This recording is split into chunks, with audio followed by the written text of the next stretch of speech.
या बातमीपत्राचे प्रायोजक आहेत A1 collection and cloth centre, Begumpeth, Solapur. समाधान प्राथमिक मराठी विद्यालय सोलापूर शाळेत बुधवार दिनांक 3/1/2024 रोजी क्रांतिज्योती सावित्रीबाई फुले फातिमा शेख यांच्या जयंतीचा सुवर्ण मध्य साधून आनंद मेळाव्याचे आयोजन करण्यात आलं होतं। सदर कार्यक्रमाच्या प्रमुख अश्विनी भोसले, पोलीस निरीक्षक MIDC police station Akkalkot road या उपस्थित होत्या। सर्व प्रमुख पाहुण्यांच्या हस्ते क्रांतिज्योती सावित्रीबाई फुले व फातिमा शेख यांच्या प्रतिमेस पुष्पहार अर्पण करून कार्यक्रमाचं उद्घाटन करण्यात आलं। कार्यक्रमाच्या अध्यक्षस्थानी शाळेचे मुख्याध्यापक श्री तांबोळी सर होते। सदर कार्यक्रमात परिसरातील नागरिक, पालक, विद्यार्थी बहुसंख्येने उपस्थित होते। कार्यक्रम यशस्वी करण्यासाठी शाळेतील सर्व शिक्षक व शिक्षकेतर कर्मचाऱ्यांनी परिश्रम केले। यावेळी आनंद मेळाव्यामध्ये विद्यार्थ्यांना व्यावहारिक ज्ञान मिळावं या उद्देशाने विविध खाद्यपदार्थांचे स्टॉल लावण्यात आले होते। कार्यक्रमाचं सूत्रसंचालन श्री बुट्टे मॅडम यांनी केलं, तर सौ कटारे मॅडम यांनी सर्वांचे आभार मानले।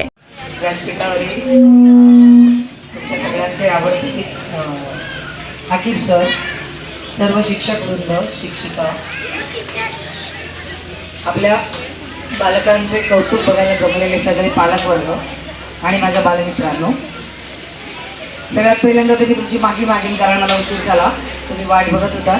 मोठ्या माणसांना वाट बघायला लावणं वेगळी गोष्ट आहे, पण छोटी छोटी मुलं सकाळपासून इथं वाट बघत बसली आणि मी उशीर आले, त्याच्याबाबत मी पहिल्यांदा तुमची माफी मागते। आज सावित्री ज्योती फुले यांचं स्मरण करण्यासाठी आपण इथे जमलेलो आहोत आणि त्यांच्याबद्दल काय बोलावं। माझ्या छोट्या मैत्रिणींनी ओवीमध्ये सगळंच म्हणून टाकलं आणि मला वेगळं काही म्हणायला ठेवलं नसतं। त्यांनी आपल्याला सांगितलं की सावित्रीबाई पहिली आपल्या देशातली सगळ्यात पहिली शिक्षिका होती। त्यांनीच आपल्याला शिकवलं, म्हणजे त्यांनी सुरुवात केली ज्ञानार्जनाला स्वतः, म्हणजे महात्मा फुलेंनी त्यांना शिकवलं आणि त्याच्यानंतर त्या शिक्षिका झाल्या। त्या का शिक्षिका झाल्या तर मुलींना शिकवण्याची त्यावेळी प्रथाच नव्हती आणि मुलींना शिकवायचं किंवा मुलींना शिक्षणाच्या प्रवाहात घ्यायचं म्हटल्यावर त्यासाठी स्त्री शिक्षिकेची गरज आहे। तर त्या स्त्री शिक्षिका एक तयार व्हाव्यात म्हणून महात्मा ज्योतिबा फुल्यांनी आपलीच धर्मपत्नी सावित्रीबाई ज्योती फुले यांना सगळ्यात पहिल्यांदा शिक्षित केलं आणि मग शिक्षिका झाल्या। त्याचबरोबर त्यांना मदत केली फातिमा शेख या सुद्धा पहिल्या मुस्लिम शिक्षिका, त्यांचं सुद्धा आज आपण इथं स्मरण करत आहोत। सावित्रीबाईंनी काय भोगलं नाही आपल्याला शिकवण्यासाठी किंवा आपल्याला शिक्षणाच्या प्रवाहात आणण्यासाठी, तर त्यांनी येता जाता लोकांचे शिव्याशाप खाल्ले, टोमणे मारले लोकांनी त्यांना, त्याचबरोबर शेड फेकून मारलं, दगडगोटे मारले, गुंडांनी त्रास दिला। या सगळ्या गोष्टी ओळीत आल्या आणि त्या खऱ्या आहेत।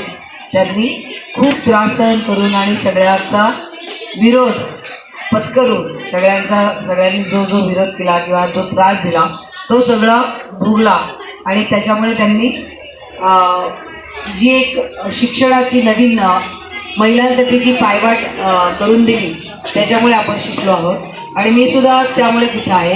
त्यांच्यामुळेच मला शिक्षणाचा म्हणजे वसा पुढे नेता आला आणि आपल्यापर्यंत तो सावित्रीबाईंनीच आणलेला आहे। त्यांच्यामुळेच आपण शिकलो, आपण शिक्षिका झालो, आपण पायलट झालो, आपण पोलीस खात्यात आलो किंवा आपण जीवनाच्या विविध क्षेत्रात आपण भरारी मारली। कल्पना चावला आहे किंवा सुनील विल्यम्स आहे, इंदिरा गांधी आहे।